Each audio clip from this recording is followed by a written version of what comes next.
Good afternoon, my Real News Midday TV family. Welcome back to the channel for another news update. And in the news this afternoon, NYC cop points a finger at a conflict in Jamaica for man's death. Chief of Detectives for the New York Police Department, Joseph Kenny, has said that an ongoing conflict in Kingston, Jamaica is behind the death of 25-year-old Cardell Lester. Kenny made the revelation while speaking at a news briefing on Tuesday, describing Lester's death as a reprisal killing for a 2023 murder. Kenny said the incident stemmed from an ongoing. There has been some violence back and forth between these groups, said the chief. It starts in Jamaica, and when they come across each other in southern Queens, they seem to get into it, he added.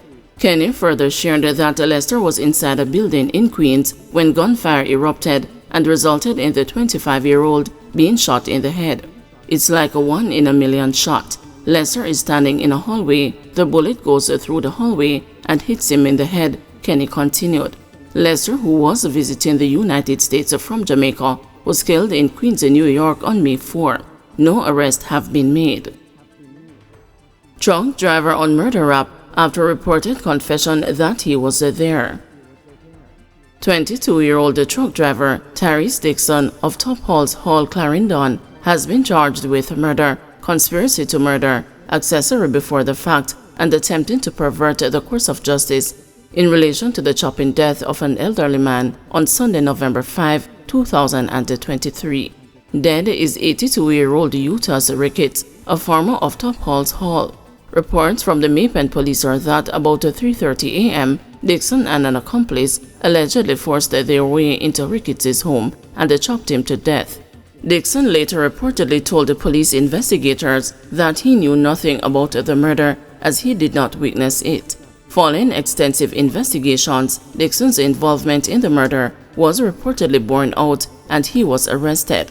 On Saturday, May 18, he reportedly admitted to having been present at the time of the incident, which was done in the presence of 2 justices of the peace. Dixon was subsequently charged and his court date is being finalized. Sound selector charged with mechanic's murder.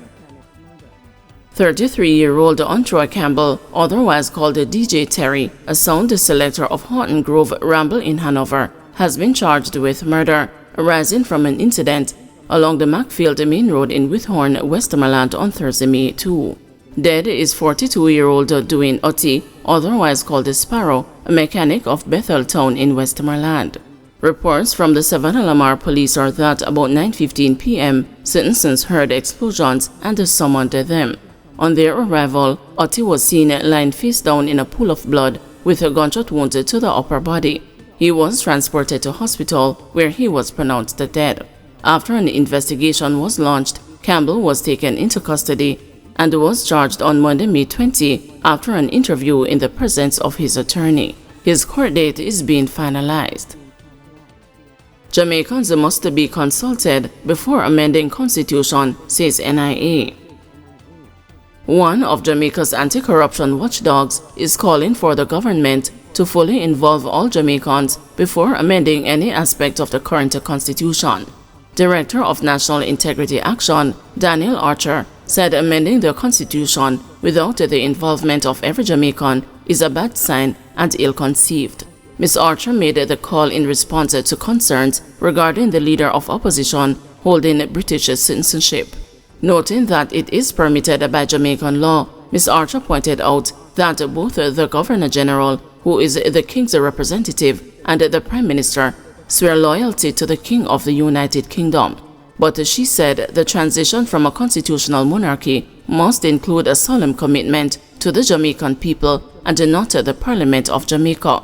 NIA said it is crucial to recognize that the act of removing the King does not sufficiently guarantee the loyalty of Jamaica's leaders to the people. Ms. Archer said it is ethically unsound to remove the King and still expect the Privy Council appointed by the King to dictate the application and interpretation of Jamaican law. In the meantime, Ms. Archer suggested that the issue of whether dual nationals should participate in the governance of the people of Jamaica is not a matter to be determined by the Parliament without its members actively seeking the opinions of those they represent. Mr. Archer noted that the issue also affects the Jamaicans within the diaspora, whose views should also be considered. Mother worried sick as a deaf-mute daughter goes missing. It has been days since Sylvani Prince had a good night's rest or a decent meal. The source of her discomfort comes from not knowing the whereabouts of her 26-year-old daughter, Anna K. Bravo, who is deaf and mute. Please bring her home and don't hurt her. She's deaf and dumb. Please, please, please, please return her. You can all drop her off somewhere and tell us where she is. Please, Prince pleaded in between heavy sighs. Prince, an entrepreneur, stressed that coping with her daughter's disappearance is hard, even as random people call her daily, saying they have spotted Bravo. Last night a woman called me and said that she saw Anaki and said she would call me back. Look a bit after that call, a private number called me, and this time it was a man talking. He asked if I am Anaki Bravo's mother, and I said yes, and then him say, "Wanna bring that girl they come gimme," and then I just heard sounds like someone getting raped. The distressed mother related. Bravo was last seen on May 15 while at her Woodhall Clarendon home with her younger sister. At the time of her disappearance, she was wearing a red blouse, short shorts, and an aqua green slippers. I hear that a car came for her, and that's the puzzle for us. We don't know the person driving or the car, she told the news. The pain is equally intense for Prince's sister, Kenisha Ferron, who broke down in tears speaking about her niece. She's so humble, and this one is close to me. We share a close bond. We talk on video call all the time, and even though she not talk a lot, I'll try to understand the sign language or have her mother tell me what she's saying, Ferron said, her voice cracking. Bravo is described by her mother as a jovial, energetic and loving, and someone who loves socializing and video calling friends and their family. We miss her a lot, and it's not like we live bad or anything. We get along well as family. Just bring her home, Prince begged. Bravo is medium built and 5 feet 3 inches tall. Anyone with information on the whereabouts of Anaki Bravo is being asked to contact the Chapelton Police at 876-987-2244 or the Mapen Police at 876-832-2077. June 14 hearing date for St. James man on 2023 murder charges.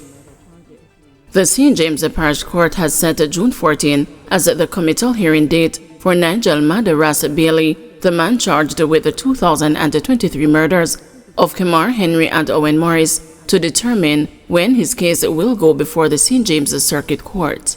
Bailey, who is of a Beckersteth address in St. James, was remanded when he made his latest court appearance on Wednesday before presiding parish judge Natisha Fairclough Hilton. During Bailey's brief appearance before the court, the prosecution indicated that a hearing date could be set for his matters to be heard and that a date could be set for document bundles to be submitted to the defendant's lawyer, Henry McCurdy. Following further discussions, Judge Fairclough Hilton set Bailey's next court date for June 14 and remanded him until that time. You'll be coming back to court on June 14, 2024. June 14 will be the hearing of your matters, on both matters. Bundles are to be served on or before May 31, 2024, said Judge Fairclough Hilton, referencing the latest date by which McCurdy is to receive the document bundle regarding his client. Bailey's 2 murder charges were previously laid against him concerning the October 24, 2023 murder of Owen Morris, a 41-year-old chef of a Tank Road address in Cambridge, St. James, and the December 10, 2023 slaying of Kemar Henry, otherwise called the Brocky and the Diamonds, of an Anchovy address in the parish. The allegations relating to Morris's killing are that on October 24, the now deceased man was standing at a business establishment in the Cambridge community when a white Toyota Fielder motor vehicle approached. Bailey and another man, armed with guns, alighted and opened fire at Morris, hitting him all over his body. The men escaped in the waiting motor car, and Morris was assisted to hospital where he was pronounced dead. Regarding the death of Henry, the allegations are that on December 10, he was among a group of people in the Anchovy community when they were approached by men traveling in a Toyota Axia motor car, Bailey reportedly being among them. It is further alleged that Bailey and his accomplices exited the vehicle and opened gunfire, hitting Henry in the head before making their escape. The police were summoned and Henry was transported to hospital where he was pronounced dead. Bailey was apprehended by the police during an operation in Kitsentown, St. Catherine on January 4 this year. He was subsequently charged with murder pertaining to both men. Bailey first appeared before the St. James Parish Court on January 31 in relation to Henry's murder and on February 16 in relation to Morris's murder. During his court appearance on January 31, Bailey was denied bail by Judge Sasha Mary Smith Ashley, the presiding parish judge at the time, on the grounds that he was a potential flight risk as he was found by the police in St. Catherine more than a month after Henry was killed.